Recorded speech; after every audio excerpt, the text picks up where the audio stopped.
we've got a photographer here today with us that we're gonna talk to, and his name is the Art of Mezame, and I just call him Mez for short. So the Art of Mezame, I remember when I first got in touch with this guy, and I looked at his setup, and I looked at his website, and I looked at his Instagram, and I'm like, holy crap, this guy is legit. Like, if you guys haven't seen his setup, man, there it is. And your Twitch, is it the same thing? Twitch.tv/The Art of Mezame. All right, there's all his links. Make sure you guys are following him on Twitch and Instagram. Check out his website. But man, this guy's got some amazing work, and not only that, but experience. Not a lot of people know that he works with Capture One.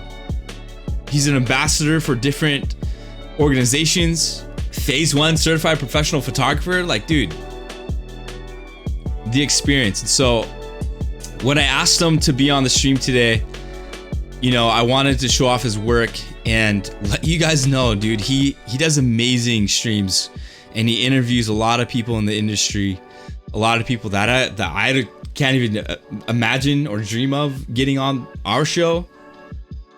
But he's got amazing interviews and stuff. So without further ado, guys, give it up.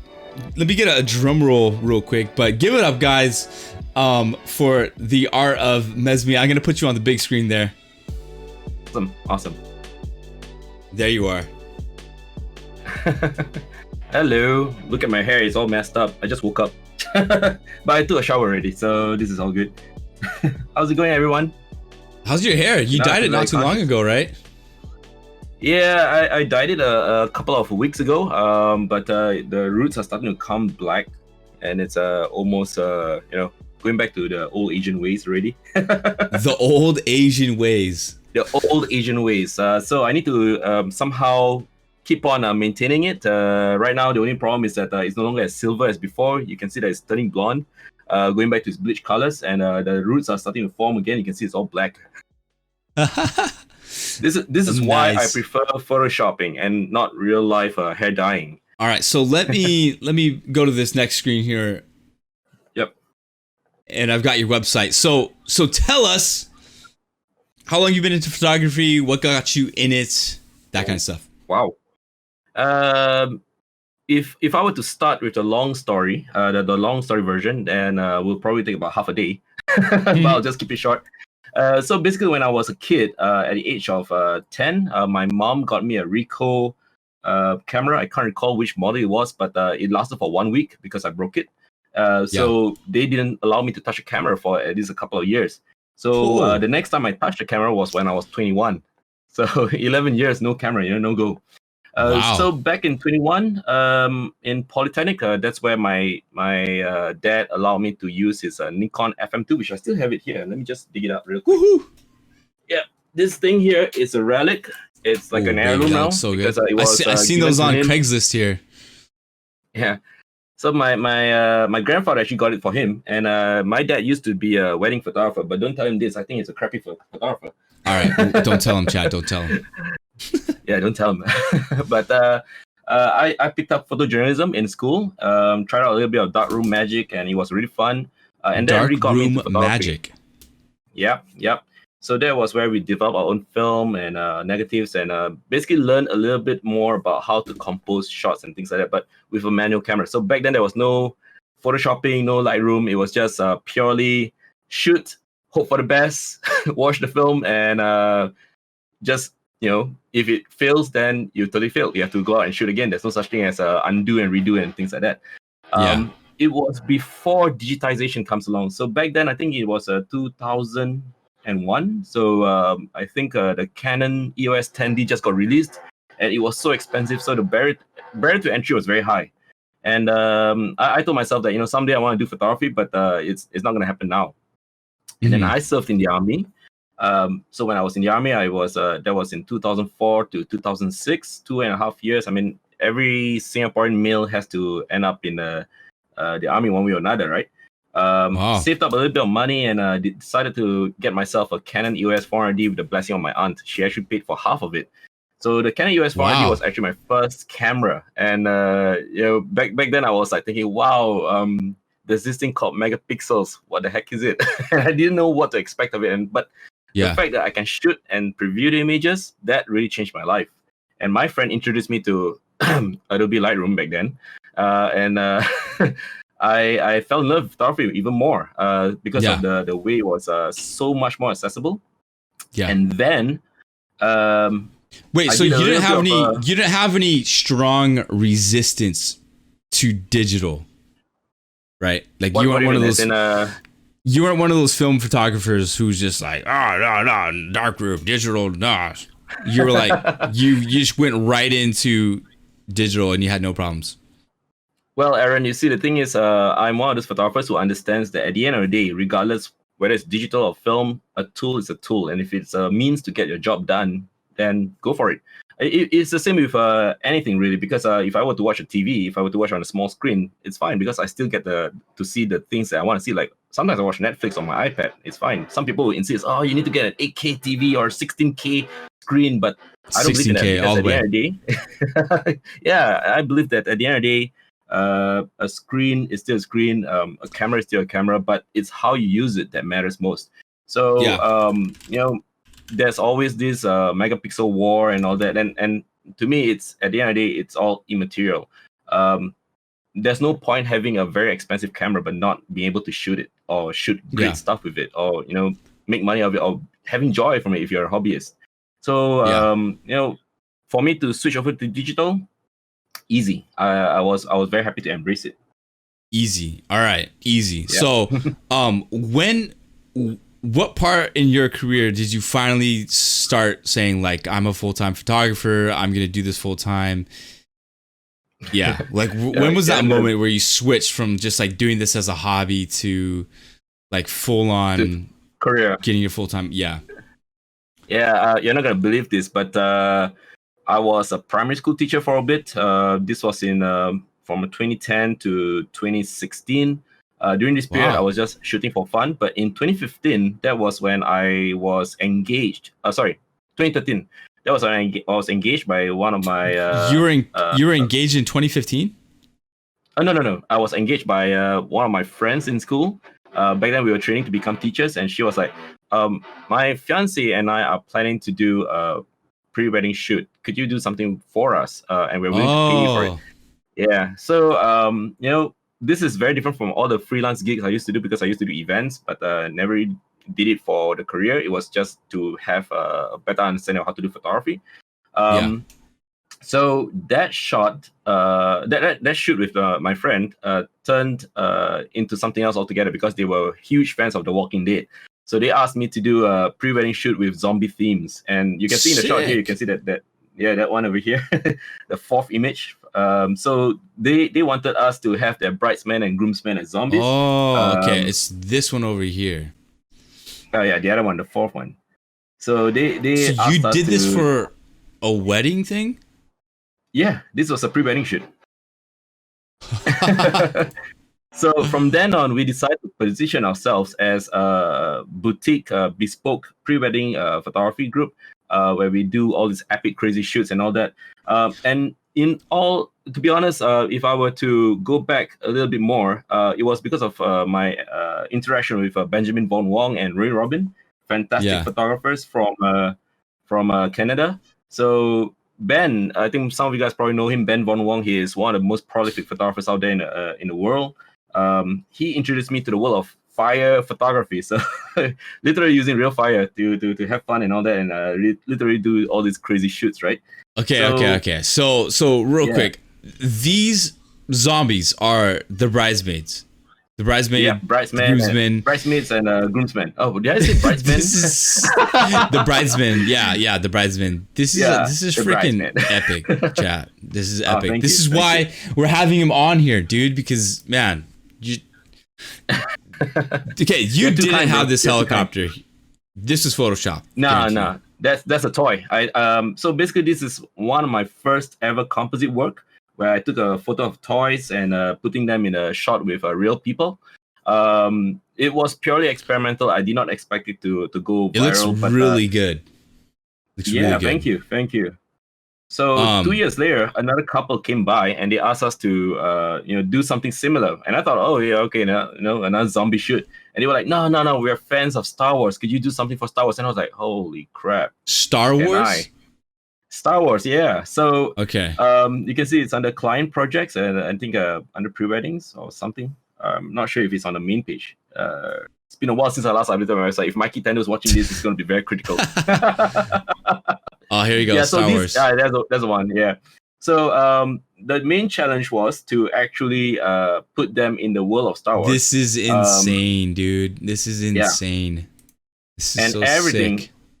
Yeah, and everything is actually my toy. Except for the costumes, the props, the lightsabers. These are the ones that were purchased by the couple and the groomsmen. This is so the storyline is the groom actually went to a faraway space, faraway galaxy to pick up something like an item to signify their wedding. But along the way, he became a Sith Lord. Fell to the dark side. But, dude, look at that! Look at that sword hilt. That's so sick. Oh yeah, that's really awesome. That's really awesome. So these are all my toys. You can see my X-wing is. I mean, you can't see it. It's at the back right now. It was just about this size. Even my C-3PO, my Millennium Falcon. The Millennium Falcon is a 2.5 feet long. So all of these shots of the ships are toys. Yep. In your room. Yes. Well, not in my room. They are all over the place right now. But this was my 2015 work, and it was featured on Petapixel, and that's where we truly blew up. And that's why I decided, like, you know what, I'm gonna make photography my career. I'm not gonna think anymore. I'm just gonna quit teaching. And even though it was a civil servant job, so basically I was getting paid quite well. I mean, well enough to survive in Singapore at least. But I'm like you. I mean, I just heard the news that yesterday was your last day at work, so there was a lot of apprehension, a lot of worry, a lot of concerns about the future, especially I was planning to get married in 2016. So I told my wife to be back then, my fiancée, this is something I want to do. Do I have your blessing? Am I okay to proceed with quitting teaching next year and hope for the best? And she was like, go for it. I was like, oh, okay, that was easy. Wow. And so 2016 marked the year where I actually quit teaching, and I was quite lucky because I was immediately headhunted by this e-commerce firm to become the in-house studio photographer. So I became a principal photographer in the company, and I worked there for a while. And I'm going to share, this has not been a very nice journey, to be honest. It was a very tough job. It was not what I was expecting. A lot of photographers out there think that if you get your dream job, everything's going to be perfect. But the reality is far from the truth. So 9 months later, I got retrenched. I lost my job because the company closed down. I don't know what happened. The big boss didn't really manage the company well, probably, or something like that, because there were a lot of financial problems, apparently. But I was one of the first few to be let go because the entire production team was considered non-essential to the business. So my photographer, myself, my assistant photographer, my one of my producers also, we lost our jobs, and I was thinking, oh crap, this is it. I need to strike out on my own. But in Singapore, it's very tough to make a living because our country is very expensive. It's one of the most expensive cities in the world. Having one job is not enough, and I'm the kind of person that feels that it's always best to have at least three.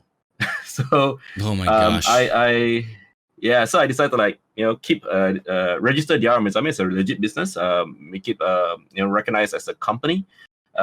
Before this was just freelance work. Yeah, Leroy Jenkins. You can see the name. This is actually a Battlefield-inspired photo shoot.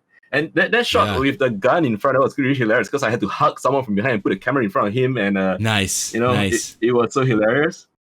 And the thing is, I think at the end of the day, I was quite lucky because after I was retrenched, Phase One approached me. Phase One is a camera company, the one that actually makes digital medium format cameras. Invited me over to join them, and the rest is history. But I was still doing photography on the side, and then I started to embrace the world of Capture One. I was forced to understand and learn Capture One when I was an e-commerce studio in 2016 to 2017. So in 2017, when I had to work with Phase One, the transition was quite smooth, and that's why I decided to, like, while working for Phase One, I'm gonna continue learning how to do photography. So that's where I actually continue my relationship with my mentor, Eugene from Bronco Singapore. He was the one who was instrumental in 2016 to help me shoot this Lightning Final Fantasy 7. Final Fantasy 13. I think, is it 13? I can't remember the Final Fantasy series. There's just too many of them. But this was the one shot, that catapulted me to the next level, where I learned how to get everything right in camera and not rely too much on Photoshop. So a lot of things happened since then. Fast forward to 2019, I left Phase One for a couple of months, and they re-invited me to join Capture One, and here I am. Wow, dude. How many times have you given that story? Too many. Too many I'm always times. too happy to share, because I think at the end of the day, a photographer's journey is very important, because you always need to remember how you started, and you always need to remember how you got to where you are, because there is no point in doing photography if you forget your roots. That's what I always believe in. Who is like, in your eyes, the most, I know this is gonna sound like super shallow, but who is the most like famous person you've had on, at least in your eyes? Oh, easily Sales Chong from China. He is the biggest name ever. Sales Chong is I'm not sure if you guys have heard of him, but he is one of the most prolific. What's his name? Sales Chong. Sales. SAILS. Oh, Sales. Sales, yeah. As in both sales. Sales Chong. No. Sales Chong, that's him. Without the S. Yeah. There you go. He's a Phase One ambassador now. So he is a massive, massive name in the industry. Just working with him once as a digitech in Malaysia, it was truly a mind-boggling experience, because he truly believes in getting everything right in camera. Very minimal Photoshop work. He's insane. Yeah. He's a very well-known pre-wedding wedding photographer in China, but now he's branching out into so many things, and he's a very inspirational person. You should see some of his behind-the-scenes videos, man. It's crazy. He lugs all these broncolor lights with his crew up the Tibetan mountains just to shoot models, everything in camera. He's insane. Dude, that is in bronze color. Dude, that's insane. Yep, he's a Bronco ambassador, and he's a Phase One ambassador as well. He is the one who really inspired me to look into broncolor lights, because the fact that he shared how the lighting is completely different from other lighting. And I'm not speaking for broncolor here. I'm not getting paid by them right now. But I just want to share that one of the things that he said really struck me is that as a commercial photographer, there comes a point in time where the tools, the software, the hardware that you use actually matter. Now, I remember I said this before when I first came onto your stream, that a tool is just a tool, right? But once you cross a certain threshold, you realize that there is a difference between good and great, and the line is very fine. It's just a matter of traversing over to the other side that really sets you apart from the rest. And this is the kind of mentality that he imbued in me. And somehow, I totally changed when I heard from him what he said. And yeah, this is what propels me to keep on pushing myself. So how did your interview go with him? Did he like being on Twitch? Yeah, it was on Twitch. I actually saved it. It's on YouTube as well. He is a fantastic interviewee, very fun to have. And you know what's the best part, guys? When it comes to people like Sales, when I first heard about him, he just speaks in Mandarin because that's his native tongue. But when I met him in Malaysia last year for another event, because the two of us were guest speakers for this thing called the Shoot KL, which is organized by Bronco in Malaysia. Sitting down with him, this is a massive star, right? He's a big name in the industry. He was just so humble, and he shared with me how he learned languages so he can connect with people. He's fluent in Mandarin. He's fluent in Japanese. He's fluent in English now. He's learning how to speak the different languages, and it just shows how amazing he is as a photographer and as a human being. And that's the kind of person I aspire to be as well. Wow, That's amazing. Yep. So having those kinds of people on your stream, I mean, guys, if you can make it, be there, and if you cannot, he's got YouTube, you can watch back. So Yep. did you ever have any moment in your photography career where you felt like you made a mistake, or you felt like you just had so much self-doubt where you felt like giving up? You know, like, what was that like? Well, to be honest, we're all humans here, and it's a very common feeling. I'm not gonna lie about this, because there are always moments of doubts, and there's always that period of time where you just feel like giving everything up. And for those of you guys watching at home right now, I assure you that's a very normal feeling. It's not something that will make you uh, you know. Uh, it's not something permanent. That's the most important thing you gotta remember. So even for myself, also, from time to time, I do have my doubts. I do have my like dark moments where I feel like, whatever I'm doing, it doesn't matter. Even when it comes to streaming as well, sometimes I feel that way. But at the end of the day, I overlook all that, because I do realize that there are people who actually don't think about that and just want to see you for who you are. You know what I mean? At the end of the day, just keep it real. Just remember where you came from, and you realize that all this time your journey has actually gotten you this far. And in my case, I just think to myself that, hey, I actually came from there. I came from that's good to remember. Yeah, exactly. Yeah. So this is the one. Gorgeous, dude. This is thank you. Gorgeous. Thank you. So what I always try to tell myself is that at the end of the day, what comes across my mind is gonna be a fleeting moment, and what matters is what I'm gonna do for tomorrow. At the end of the day, you just gotta keep yourself. You gotta tell yourself that, because no one's gonna do anything for you, because you ultimately make your own choices. Yes. I know it's tough, especially for some people. Keep your mental health in check, especially. For myself also, I tell myself the same thing. Right now, because of COVID-19, things are just a little bit more difficult. But just remember one thing, guys. Tough days don't last. Tough guys do. Oh, did I see that on your Twitter or something before? I think it's one of my favorite things from my army days. I feel like I've seen that from you, but that's I think I saw it on your Twitter. Oh, there's your workstation. Yep. Look how amazing that's that my is. workstation. Yeah, mental health checks are very important. And what are some practical things that you do to keep your mental health in check? For me, my practical thing to do is the profiles and stuff that, like, I find myself being envious or jealous of. I'll block those so that I don't have to see it. And then after a time I will unblock them. But that's what works for me, like, sure, like, it's hiding from whatever, but for me that helps, because then it helps me to establish self-confidence in myself, so that the next time I see them or come by that work, then I have a better mental attitude and health about it. Because it does no good when you continue to obsess over somebody else that's kind of in the same lane as you and sort of kind of doing the same thing as you, and your both intentions aren't to get in each other's way.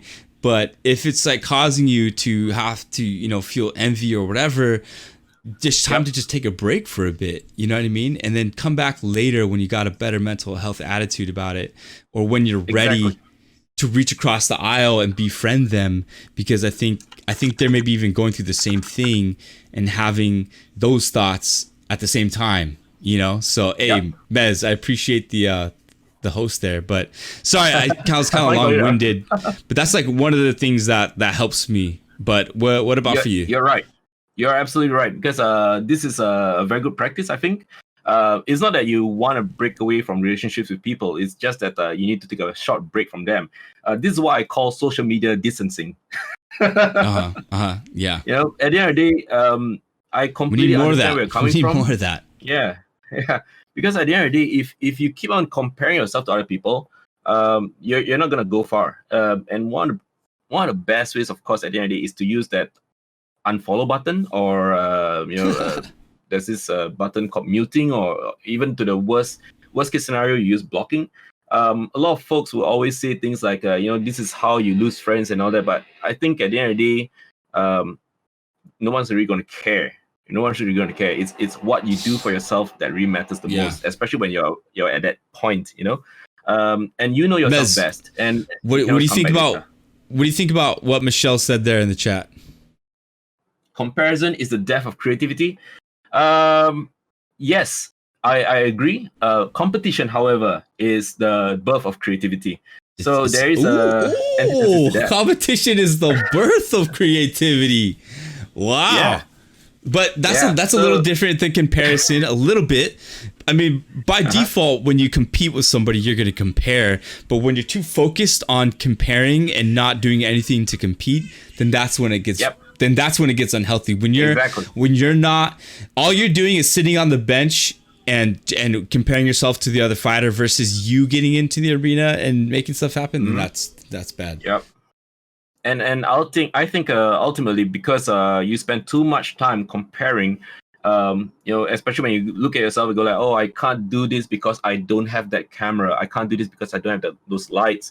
That is what happened. That's going to be the cause of your downfall, because you're not going to explore what you can do with your own set of gear right now. Because most of us here who are able to shoot studio work right now, we had humble beginnings. Like, for example, my first light was a freaking $5 IKEA lamp. But that didn't stop me from doing photography, because I tell myself that at the end of the day, I just need to learn my fundamentals, and light is still light at that point. Like I said, once you cross the threshold, that's where you have to think whether you want to cross over from the good side to the great side. So this is different. This is taking your work to the next level. So real quick, these pocket size projects, they are toys, right? Yeah. My Hot Toys figurines, it's about 1/6 scale, about this size. I can take one over and pick one These over are if you want. so sick, dude. These are so sick. Yeah. They look my favorite so Jack legit. Sparrow. Yeah, the Jack Sparrow one had me like, is this real? Oh yeah, the sculptors from Korea and Hong Kong are truly amazing. These things, they're worth a lot. Chat, you see this? Savvy. Sorry, I didn't mean to cut you off there, because you were definitely on a great wisdom train, but I just wanted to confirm these were models. These are toys, yeah. Do you know that the figurines, some of them, the eyes, the pupils can actually be moved when you open up the head? Yeah, so you can actually change the expressions. You can change what they're looking at. Really sick. So freaking amazing. Yeah. They're expensive, huh? Very, very. Oh man. It's at least 300 Singapore dollars, so that's about 250 US, I think. Wow. Yeah. So we did a thing, didn't we, Mez? Yeah, we did a thing, chat. We did. We got Mez on the train of edit my photos, but this is reverse action, which I've kind of yet to do with a lot of the people who have come on here, because usually it's kind of an exchange. So I'm still doing part 2 with all these other people, but Mez, he didn't send me any photos. I sent him some of mine, and we are going to now see how he edited, because this guy, real quick, can you talk about your experience with Capture One? Because I've been editing and using Capture One these last couple months. As you guys know, I've been learning it. It's got a huge learning curve, but I'm enjoying it. It's a great experience. But I'm still a rookie, and so I really wanted to see how you edited these photos that I have done in the past, and to see what you can do in Capture One. So real quick, tell us how you got involved with them and what you're doing with them and stuff. Okay, so my position in Capture One is basically I'm a reseller manager for Asia Pacific. So I am in charge of all the dealers and distributors for Asia Pacific, including Australia. So friends in Australia, stand by. I'll be coming over soon. New Zealand as well. Right now I'm very active with working closely with one of the distributors there. So expect some good news soon. Well, long story short, let me just summarize how it all began. Yes. So remember how I quit teaching in 2016, right? back then in 2016, I was still working with Lightroom on my photography works. But when I worked in the e-commerce firm, I was forced to learn Capture One Pro 9. And back then also towards the end of 2015, I also bought a Sony A7R II. And the Sony A7R II came with Capture One 9 Express. And, Lightroom didn't support the ARW files back then. But Capture One did. So that was my first experience with Capture One. I was like, what the hell is this? It's a new software. Oh, it looks very, very intimidating. I don't know how to work with it. Like, it's just like how everyone is when they first open up Capture One. The learning curve is indeed quite steep because I didn't think to watch YouTube and all that. But when I started working in an e-commerce firm, my product manager my producer and manager actually said, you have 5 days to learn this software or we'll have to let you go. We need to find someone who can actually work with 5 days? Yeah. Get out of here. Yeah. So I was like, oh man, regardless of my star power, I can't stay on. And he's always like, no, you gotta work fast. So during those 5 days, I actually stayed in the studio. There was no overtime, so I stayed throughout until like close to midnight, almost every day, just practicing. Yeah. So by Friday, I remember it was Monday I started work, and by Friday I was able to master the basics. And this was all in part due to the tutorials, the YouTube videos that Capture One actually has made. Back then, Capture One was under Phase 1 directly, so it was all on the Phase 1 website. But fast forward to today, I wouldn't say I'm a super duper expert like David Grover from Capture One, but I know enough to actually work the software, to work as a Digitech. I'm Phase 1 certified professional as of 2017, and 2018. And the certification process is quite tough because you need to attend classes, you need to attend workshops, and you need to complete a test, an online test, and the test results truly matter because you need to have 26 out of 30, if I'm not wrong, to actually pass. So it's very, very difficult. And the attrition rate for dropping out from the test to fail is quite high. But I was lucky enough to somehow aced it and receive my certification. And I've been pushing for Capture One since, because I'm truly passionate for the software. I'm not saying this because I work for Capture One, but as a photographer, as a commercial photographer, as if I were to do hobby works, Capture One is really so good. It's something that really changed the way I look at photography. There is a psychological effect that it has. I'm not sure it has affected you in the same way, but when I look at photos now, instead of just splashing presets on it, now I look at the images and I go like, how can I make this better? Yeah, that's totally that experience. This morning we had a Linus on, and he said something that was moving, or not moving, but profound to me. Because we always look at photography as art, subjective art, and using their presets and making it blah blah blah. But he said for him, photography is mathematical, and I'm like, that totally makes sense, because I mean we're not dealing with a pen and a paper and then you're just freehanding it. Like when you pay attention to your sliders and your softwares, I mean you're dealing with values, you're dealing with numbers, you're dealing with angles and stuff. And it's like, I've just been approaching it as just straight art expression for most of my career, but when you get the numbers right, your photo is going to come out well exposed. You're going to be able to bring out the details. You're going to be able to get the colors right when you get the numbers down. But not a lot of us take the time to know the numbers because we hate math. Like I barely graduated geometry in high school. I was horrible in math. And so I stay away from a lot of that technical stuff, but that makes I feel like, you don't have to be a math whiz or to be into math or numbers to be great at photography. But it certainly does help. I mean, I know some photographers out there that are like, oh, I just wing it. I just get on Lightroom, I throw my presets, I do this, and they're achieving amazing, great success, and that's working for them. But at the same time, it's cool to explore the other side of that, and I think that's kind of what I'm getting into with my journey with Capture One, being able to take my time, slow down, because I'm a wedding photographer, so I'm like batch editing like crazy. You know what I mean? Like I'm batch editing like insane. And so with Capture One, and when I edit landscapes, I can just like slow down, take apart the image. If I want, I can mask in any part of the image. I don't have to go to Photoshop or anything. I just have one software open and I can just explore that and add presets to every little thing.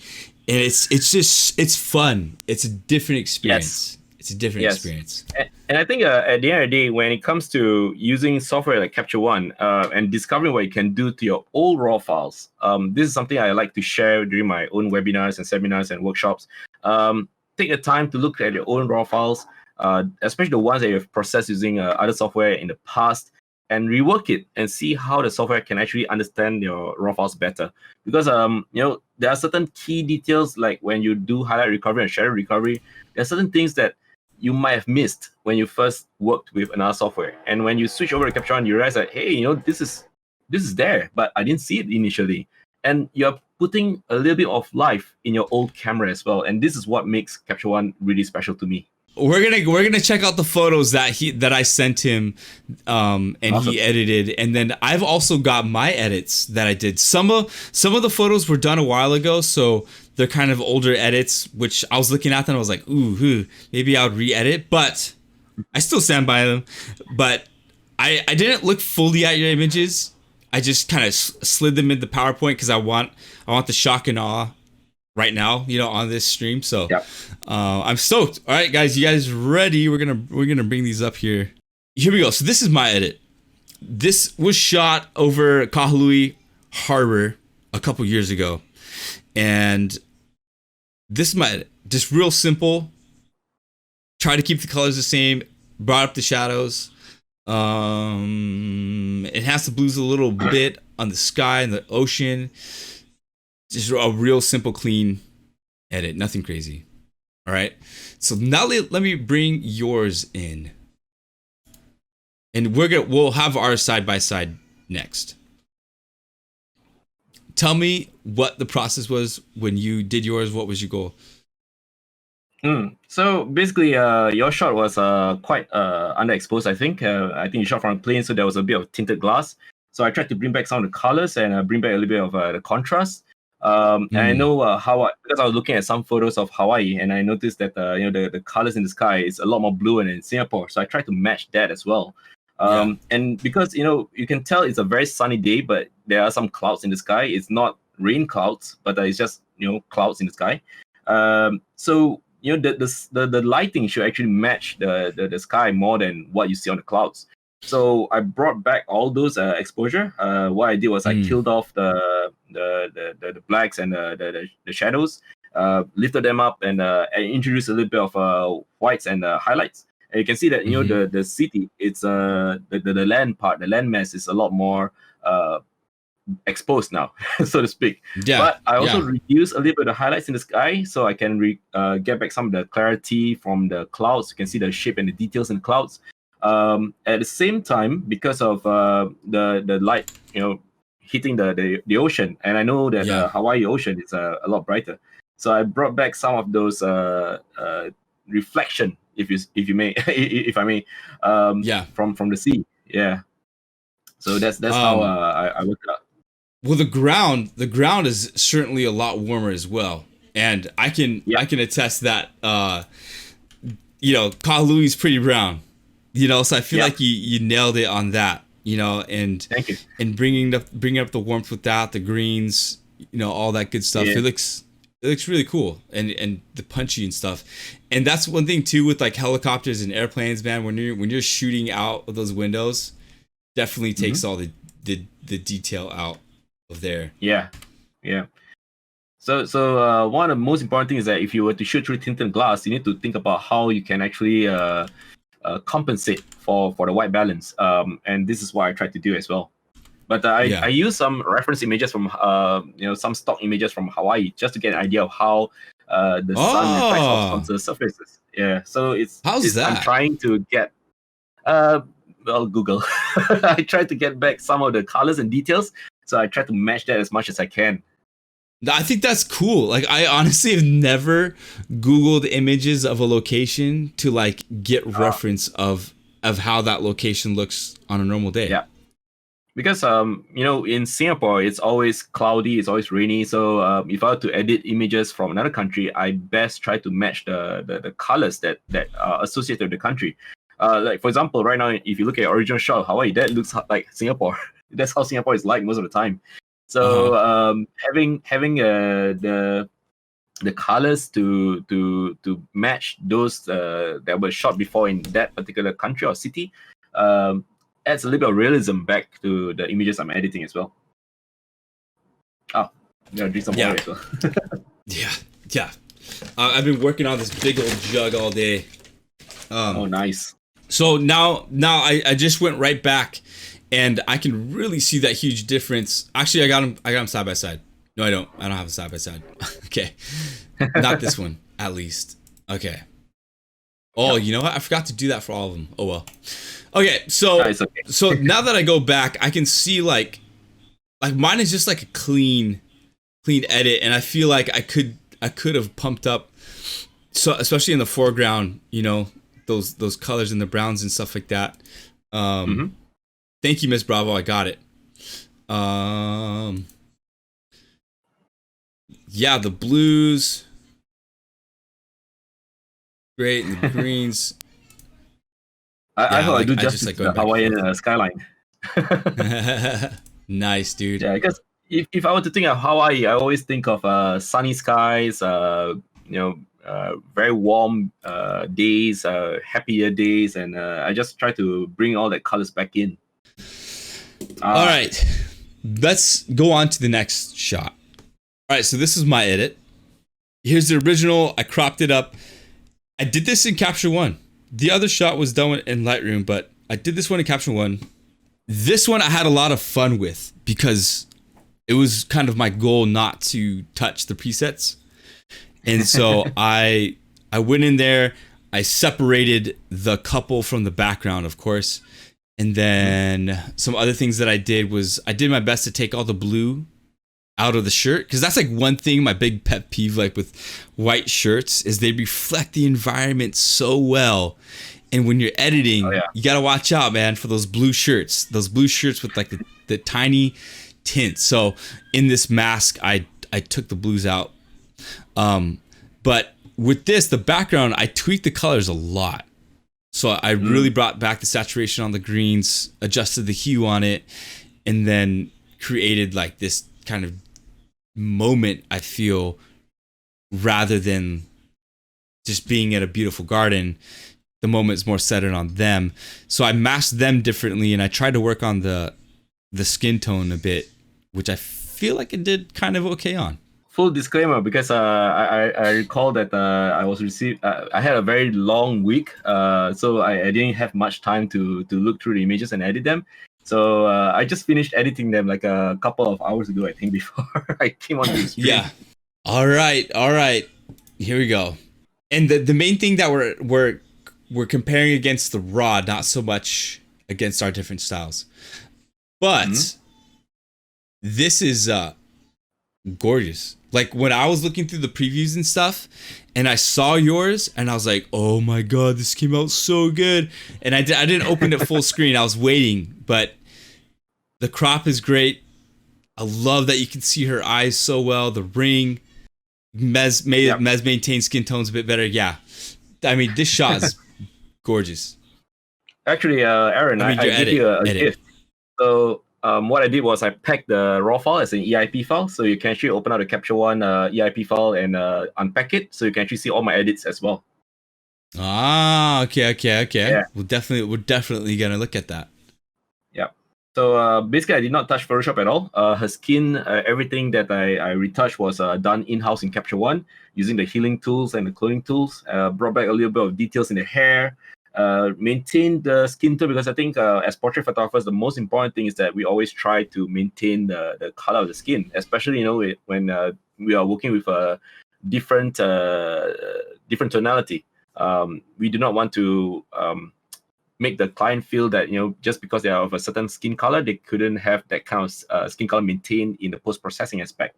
So it's always good to maintain the colors and just bring back some of the details. I also noticed that the shot was slightly off focus, but I pushed a little bit of the sharpness and clarity and structure, so I can bring back some of the sharpness as well.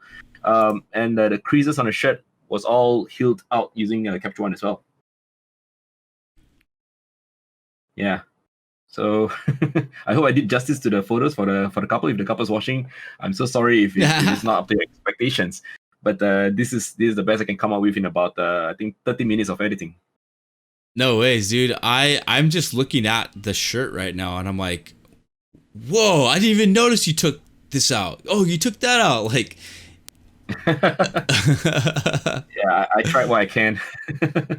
oh And when it man. comes to retouching, it's always important to remove things like blemishes and acne, but moles and all that, and birthmarks, keep them because it's very important that you try to maintain them. You know, one thing I've been learning from everybody that I've been watching on stream has been saying, like, you know, if it's temporary, get rid of it, but if it's long term or whatever, yeah. like a scar or birthmark, leave it. So that's Yeah. always a cool thing that goes in the back of my mind. Oh, I also got to point out something very funny because if you look at his beard on the original, there is a small patch of beard that's kind of missing. So I kind of cloned in a little bit of hair to make it more full. So this kind of thing actually matters as well, small little details like this. So you can look out for that. And I think there is that small little pink color spot in between her headdress and the guy's eye. So these small little things also needs to be removed as well. So you just be very careful of that. It's a little bit of a distraction. I was like, where did you do that? And then I'm like, oh, I'm in my edit.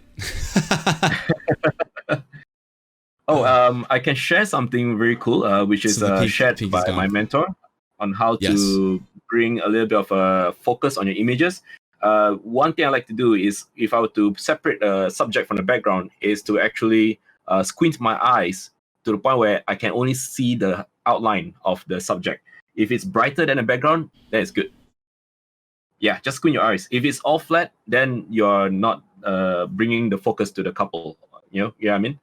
So squinting your eyes actually causes only the brighter spots in your image. I look at your stream right now. Yeah, this is a good trick because you can actually see for yourself which are the bright points in the image, and if the couple stands out because it's brighter than the background, then you've done your job to bring the That's focus beautiful. to the couple. That's cool. That's really cool. I swear I'm about to dump this whole thing all over me right now because it's hot. It's hot in here. I got confetti everywhere. Confetti all over the desk. It's like a bomb went off in here, man. And probably smells like a junior high locker room, except there's no Axe in here because I don't use Axe body spray. But you know how junior high locker rooms, it's like sweat, heat, and Axe body spray. I can imagine. yeah. Whenever I'm done with the stream in the morning, even during like my normal streams, my wife is like, ew. She like walks by, is like, ew. Tells the girls, don't go in there yet, girls. Tells them to stay away. Do you have air conditioning there? I do, but when it's on, it's too loud. So I gotta plow through this. You know what I mean? Gotta tough it out. Mm-hmm. Oh no! Onto the last image. This shot I took at a place called Balboa Park. Edited these ones in Lightroom. I mean, if I were to edit this one again, I'd probably raise the blacks just a bit. But this was such a cool shot for me because I felt like there was just so much going on in the shot. We had like this ballerina here taking photo shoot, like this girl, like this. It's just kind of cool. It's like just people doing stuff, and we've got the ducks in the middle.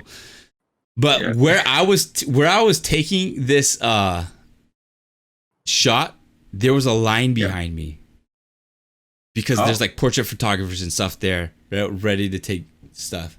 Yeah, sorry, Michelle, I ain't twerking. I'm so sorry, but when you zoom in, there was the twerk. It was quite hilarious. Yeah. Okay. Wait, this is not my edit. This is yours, I think. Going to yours now. Oh, okay. Yeah, I got the names wrong. All right, give it to me, Mez. All right. So evening sun, right? It only does a little bit more justice if there's a bit more warmth in the shot. but I also want to bring back some of the details. So this is lifting out the shadows, lifting out the blacks, and introducing a little bit of warmth in the sky. This is actually, I would say this is a more like a artistic impression rather than a realistic representation. So I wanted to have like a more relaxed overtones rather than something that's very cool. So I decided to push a little bit of warmth inside. And the thing is, reflections in the water is very important to match the sky, but there needs to be a little bit of a reduced exposure because light does get absorbed somehow in the water. So that's why I bring the notch down a bit with the water reflection. But I did bring out the details so you can see the ducks better because I love ducks. And I think one of the things that I did was cropping the image because the original had a lot of people at the sides of the images of the image, and I find them quite distracting. So I cropped in a little bit more. You can see at the edges and the corners of the original, you can see there's leaves hanging, and it just doesn't do for me, I feel. So I decided to crop that away as well. And I rotated the camera, the image a bit, as well as fixed a bit of the perspective, I think, so that the walls are more lined up. And I tried to centralize it a little bit more, so you can see there's a little bit of a balance between the left. See you later, Matt. Yeah, you know what I love about this is the crop. I think made the biggest difference. Like the color definitely, but the crop makes a huge difference. Like what you were just saying. Like when I edited this 2 years ago, and I was just kind of speeding through because it was my trip to Balboa, blah blah blah. And so I just left the crop as is. But I feel like even for my photo, without even adding the color in, just doing that crop, bringing it up like that, removing the people off the sides, removing this palm tree would have made this shot even so much better, like that much better. And it's just those small details that you learn over time, especially like your amount of experience. This is what you do, Mez. This is what I was most excited about having you edit these images, is like I want to see like what you were thinking about, how you were editing it, and this and that. And so that's a really cool thing you brought up. The other thing is, if you look at the image, if you look at the left and the right, you see a small little girl in the before, I think the original one, where they are looking away towards, there's a girl on the left that's looking to the left of the camera, and there's a girl on the right that's walking towards the right of the camera. So these kind of small little distractions actually make you think like they are trying to go outwards, when you can look at the image overall perspective, it's actually going inwards. So that kind of creates some kind of unsettling feeling, if you know what I mean. But if you just crop those away, it actually works, because on the left and right you can see there's some space. The furthest being the couple sitting on the bench, and there's an empty bench on the left, so there's a little bit of juxtaposition there if you're looking into some of the finer details. But overall, there is a little bit of balance now, because on the left you see a crowd, on the right you see a crowd, and they're all looking inwards, most of them. So this actually helps with your perspective. It's a very subtle thing, but it does matter if you're looking into details. I know I'm just being very, very meticulous here, but these are the small little things that make an image work. It's good.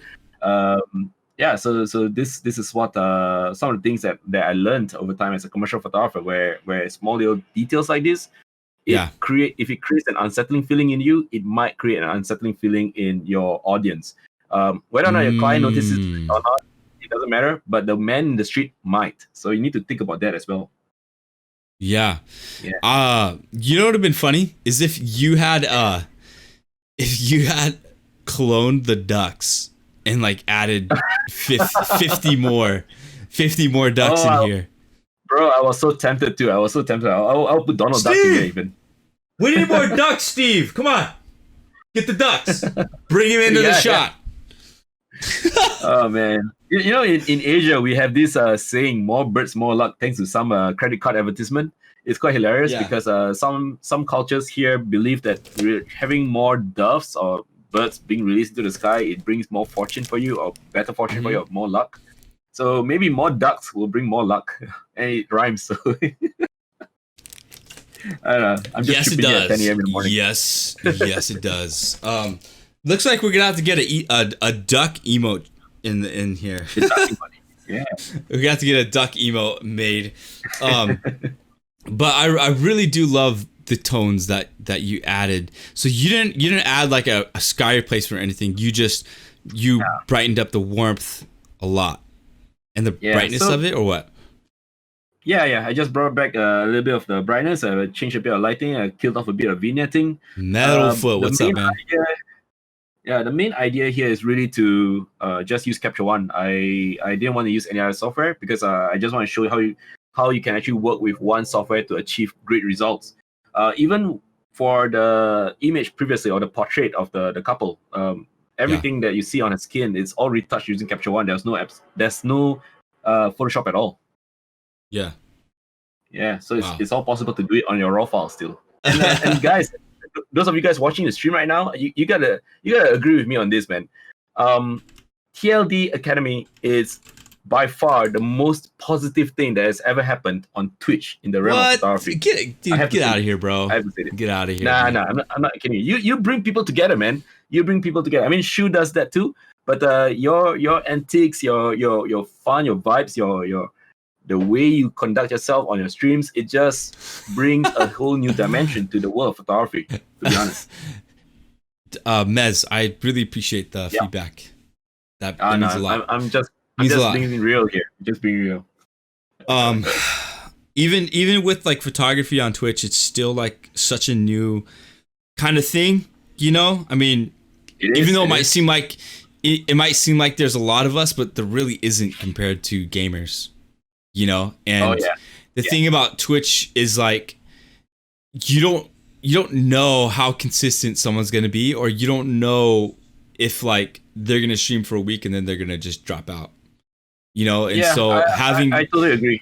Having people like you and Shu and Michelle and Mikey and everyone else who streams photography, Lucinda, Matt Hickey, like it's important to kind of stick together, and so to support one another. And when the tide rises, all the ships in the harbor are elevated, and that's kind of like my goal, you know what I mean? Like, if whatever I can contribute to the community, I'll contribute, but I want to make sure that I can help others get elevated as well, and stuff like that. So what do you think about what do you think and what do you like about mirrorless cameras? Mirrorless cameras are light. I have to say that they are the future. They are still far from perfect because if you ask me what would be the most comfortable camera for me to use, I would still say digital medium format. Secondly, I'll say DSLR, and finally, I'll say mirrorless. Mirrorless technology, however, has come a long way. It has gotten a lot better over time. I mean, if you compare the A7R2 with the A7R4 and upcoming soon the A7S III, or even what Canon has been offering right now, the EOS R5 and R6, regardless of what they have said about the overheating issues, but really, how many of you guys are actually shooting 8K? Come on. It's definitely a lot. Yeah, it's definitely. You don't need an 8K camera to stream. Let's go. Yeah, it's just leaps and bounds for what we used to have. I mean, like in a span of 20 years since the first DSLR came out into the market proper for consumers, look at where we are now. It's just amazing. It's truly mind-boggling. Yeah, 20 years, right? That's like 20 years. Yeah, that's nothing. And you feel like cameras have been out forever, but 20 years. 20 years, yeah. So if you think about it, mirrorless is great. It's the future. You can use it for a variety of things, and the fact that it actually works for hybrid shooters, like a lot of people out there who do streaming or videography and still do photography on the side, or having photography as the main and everything else on the side. Oh man, it's becoming a much better tool. That's me right there. That's why my next camera is going to be the Z6. The Z6, or awesome. If I have the money and I can buy like, the next bigger flagship mirrorless that comes from Nikon, I'm there. Yep. That's it. Like I have the D4S, I love it. It's a great, beautiful, amazing camera. Blessed with it, but I need something lighter, man. Especially for weddings, I need something lighter. I don't want to go back to DSLR because I want to push forward into what's new. Like, you know what I mean? Exactly. I know the DSLRs have Bluetooth and Wi-Fi and yada yada, but I want to push off into what's new. You know, the new lenses coming out and all that good stuff. I want to be on that frontier. Guys. Let me show you something. Hold on. Okay. Okay, guys, take a look at this. This is the Mamiya RB67 medium format camera. It's a old film camera. I just got it recently. This is how cameras used to look like in 1970 to 1990. It's really massive. It's very heavy. It's almost 3 kg. But look at what we have now. iPhones are capable of shooting decent quality camera photos. Decent quality photos. How do you pronounce that? The camera brand? Oh, this is the Mamiya RB67. Okay, Mamiya. Yeah, there you go, Mamiya. Yeah, so it's really heavy and hefty, but it was the workhorse of every photographer back in the 90s and from the 70s to the 90s, really. So think about it. From this, we've gotten from here to here, and now we actually have something like this, my Sony A7R II. And it just goes to show how far we've come along. The tools are just getting better and better. And, you know, in all honesty, if you ask me, what am I looking forward to in the future? Better, slicker, more compact, lighter, but more feature packed into a mirrorless camera body. But, you know, it's just a matter of time. If you look at it, you know, 20 years is all it takes to go from a DSLR like the Canon EOS 10D to what we have now with the Sony A7R4, with the EOS R5, R6, the Z6, Z7. Who knows what else the future will hold? Okay, so next question was Souls, and he asked you, Mez, what is your favorite? What's the favorite part of your career? This is gonna sound very unconventional because my favorite part of my career is actually where I fail. Because the failures actually define me for who I am. And the most important thing is that they set me on a path where I try to figure myself out better and come up with better solutions to sort the failures out and come back stronger. And of course, you know, sometimes it just gives me the opportunity to take a step back and reflect on what went wrong. And believe me, when you start to see failures as your best teachers, they will teach you a lot of things. And it's not just humbling, but it does somehow make you do things differently and give you better opportunities. And it's just a matter of perspective. So my favorite part of my career is definitely my failures. Success. I mean, I've encountered successes. I mean, I'm not shy to say this, but you know, and don't take it as bragging or humble bragging or anything like that. But I've encountered successes before. Did I get them to my head at some points? Maybe yes. But there are certain points in time when success becomes too much and you start to think about how you can outdo yourself. And that actually will set you on a very bad path because, first of all, you start to worry too much, you start to think too much, and you are not going to do anything. And because you're not doing anything, you can't experiment, you can't figure something out, you can't make something. You stop being a creative, you start being a thinker. And that's not something you should be doing because, you know, as an artist, we must constantly evolve, and artists don't just enjoy successes. They need to embrace those failures. And this is something like I need to quote Casey Neistat as well. He had a very nice saying, which I remember up to today. Ignore praise, embrace criticism. Very good point, because at the end of the day, the worst critic, the best critics, they are the ones who actually make you see where you've gone wrong. And especially when you fail, right? Sometimes when you fail, you become defensive. You go like, oh, you know what? This is not what I want to do. I didn't mean it to be like this. But the people outside, they notice what you did not notice. You know, let's say for example, when you edit your images and you get me to edit certain things, you notice that I've done that you may not have done. Certain things that you've done that I may not have done. So the bouncing of ideas is actually very important. You need to look at that instead of being critical of their criticism. And of course, you know, sometimes the trolls will still get their way and all that, but that's what the block button is for, right? But at the end of the day, failure is something that we as creatives need to embrace. And, you know, it's a very tough love from a very tough teacher. But seriously, learning from your mistakes is the best thing ever. Ooh. All right. All right. Next question. Elijah and Michelle, this is their question. Where do you see yourself Yeah. in 5 years? Oh, I'm gonna be a 42-year-old man sipping pina colada. To be honest, I don't know. I'm not the sort of person who actually has a plan beyond 5 years because if you look at my past history where I work from different jobs, I mean, I was a waiter, I was a teacher, I was a soldier, I was this and that, and become a photographer. Um, it's always very fluid.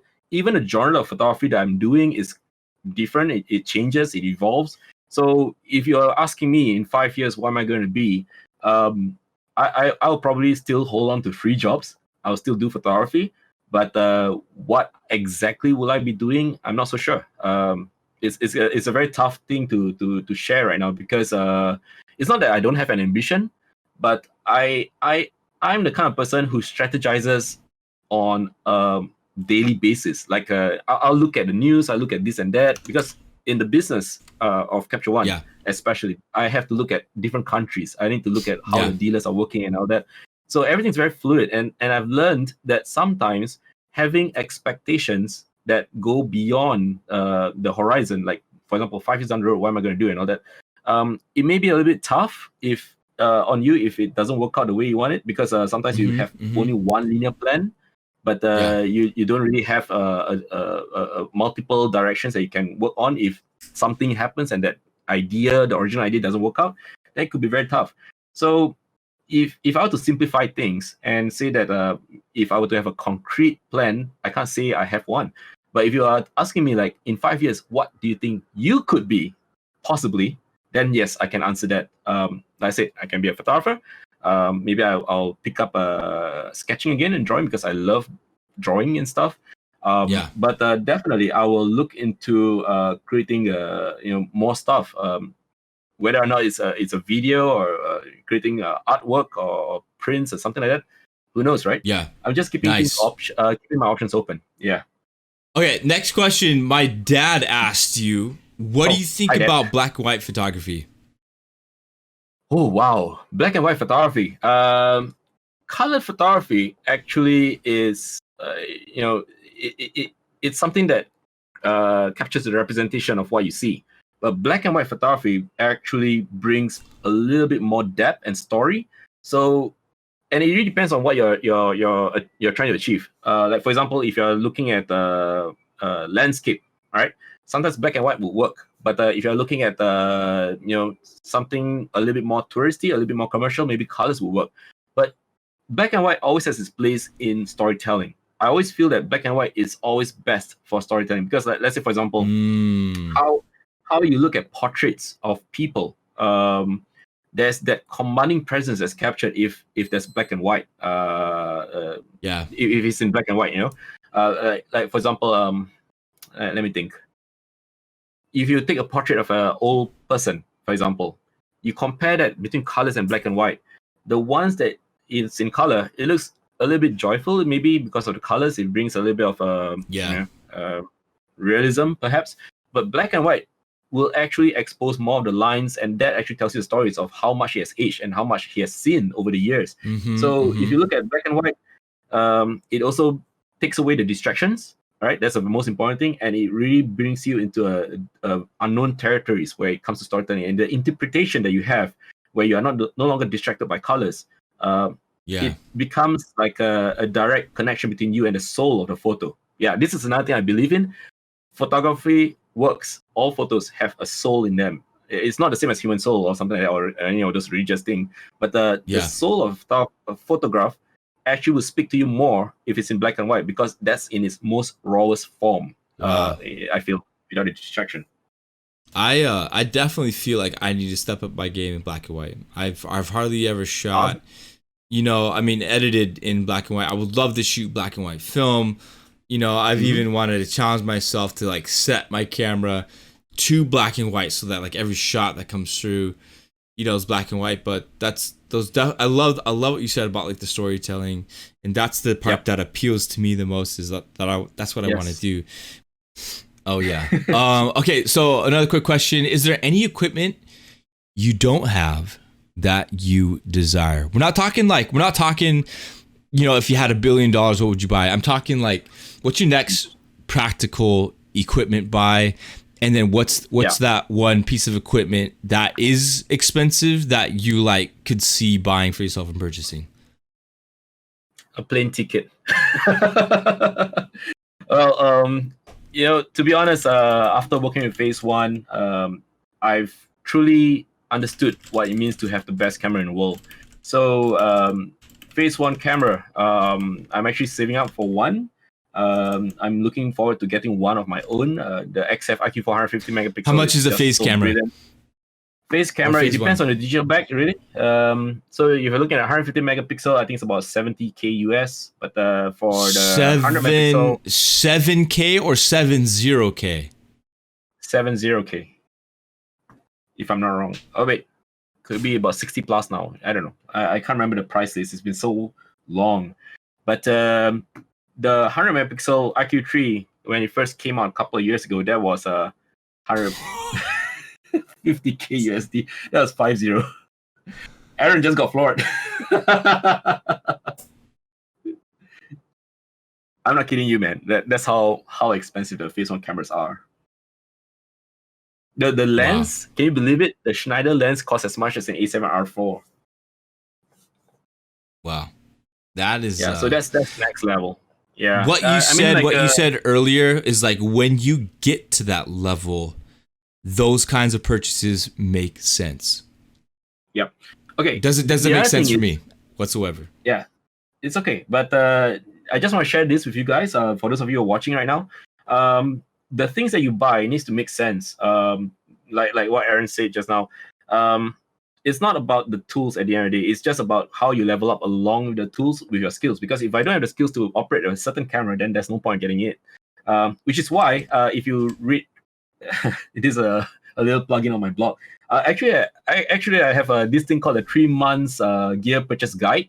I'm not sure if you can find it through my blog, but you can just Google it up. Just look for 3 months. No, it's not gonna be easy to find, man. It's a long time ago article. You just Google it up. Look for 3 months gear purchase Korean guide. man's? Oh, 3 months. I thought you said Korean man's gear guide. There you go. Yeah, you found it. So this is my own set of guideline that helps me decide on my next purchase. Basically, the idea is if I were to reach a certain point where I need to rent, then a certain piece of gear because I need it, then that's fine. But if I have reached the point where I am spending so much more on rental and traveling just to get the rental item, and I know for a fact that I can make the money back immediately within 3 months, or subsequently 6 months, 9 months, 3 months, as it grows and on in terms of if the cost getting higher and higher, then perhaps it is best to actually invest in one. So this actually is my own blog post that I came up with, and it does help me and some other people who actually follow it. But the idea is very simple: buy what you can afford. So we're gonna wrap this up. I gotta take my break, but dude, Mez, you got the big screen. If you want to say something to the chat and to everyone watching. Sure. Let me just I just answer Elijah's question for a bit. Do I have prices on my website? No, because everything I already clearly stated on my website. I'm a bespoke photographer, so everything is tailor-made to the customer. But I do have a set of rates which I only reveal to them if they contact me by email. So I actually set a barrier of entry for my clientele as well. If they're serious to engage me, they need to first of all look through my portfolio, understand where I'm coming from, what I can do, what I like to do, what I should, because that's the kind of look and feel I provide. And then they need to email me. And if they actually bother to email me, that shows that they're keen to work with me. I'm not just gonna throw my prices out there in the market because first of all, competition, right? The other thing is I also do not want customers to just look at the prices. Okay, that's pretty much it. Scouting and fishing, I move on. But if you can create a kind of conversation with a client, a potential client at that, you can open up more doors than you think. If they can't afford you, maybe their friends can. So this is another possibility of how you can market yourself as well. So I hope this actually kind of helps you, Elijah, if it makes sense. But in any case, I think Aaron needs to take a rest, and I'm very, very glad and happy to be here to join you guys this morning or this evening for you guys.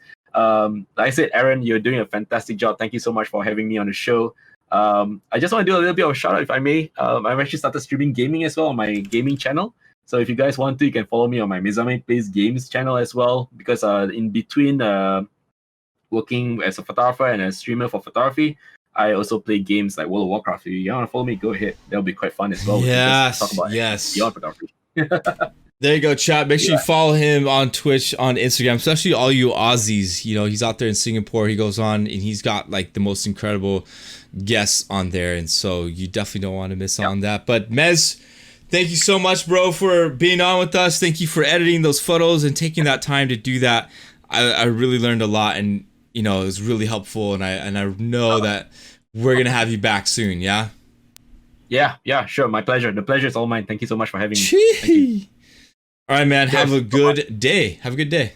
Yeah, you too. Rest well, man. Rest well. Take care. Thanks. How was that, guys? Was that good? Did you guys enjoy that? What am I gonna do? I'm gonna shower. I'm gonna air out this room because I could slice the humidity with a butter knife. I'm gonna fill up my waters, take a shower, eat dinner, hug my girls. Gonna do all that.